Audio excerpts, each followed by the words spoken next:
Pandian stores சீரியலில் சரவணன் பிரச்சனைகளால் மனமுடைந்த நிலையில் இருப்பதை கவனித்த கோமதி அவரை கோவிலுக்கு சென்று சாமி கும்பிட்டு விட்டு வருமாறு சொல்கிறார்.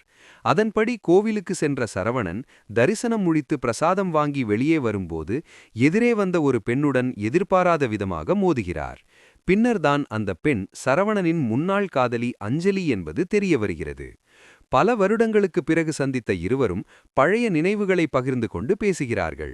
சரவணன் அஞ்சலியிடம் அவர் எப்படி இருக்கிறார் என்று விசாரிக்க, அஞ்சலி தனது திருமண வாழ்க்கையில் ஏற்பட்ட கருத்து வேறுபாடுகள் காரணமாக கணவரை பிரிந்து தற்போது அம்மா வீட்டில் இருப்பதாக தெரிவிக்கிறார்.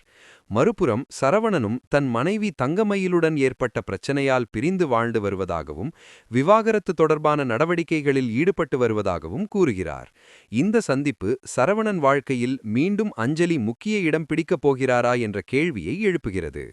இதற்கிடையில் சென்னையில் ராஜி மற்றும் கதிர் இருவரும் கோச்சிங் கிளாஸுக்கு செல்லும் வழியில் ஒன்றாக சந்தோஷமாக நேரம் செலவிடுகிறார்கள். மற்றொரு பக்கம் மீனாவும் செந்திலும் பேசிக்கொண்டே அலுவலகத்திற்கு செல்கிறார்கள்.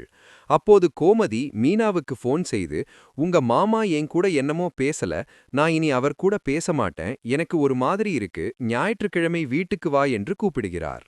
மீனாவும் அதற்கு சம்மதம் தெரிவிக்கிறார்.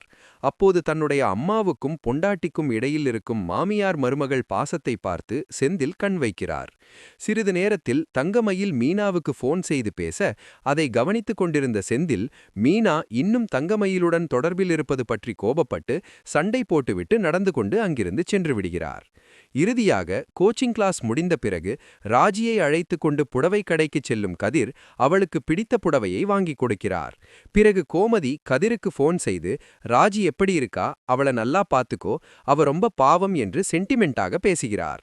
உங்க அப்பா என்கிட்ட பேசாத மாதிரி நீயும் ஏதாவது சண்டைனா ராஜி கூட பேசாம இருந்துடாத என்று கோமதி சொல்ல, அதற்கு கதிர் அப்பா சீக்கிரமா உன்னை புரிஞ்சுகிட்டு பேசுவாருமா என்று ஆறுதல் சொல்கிறார்.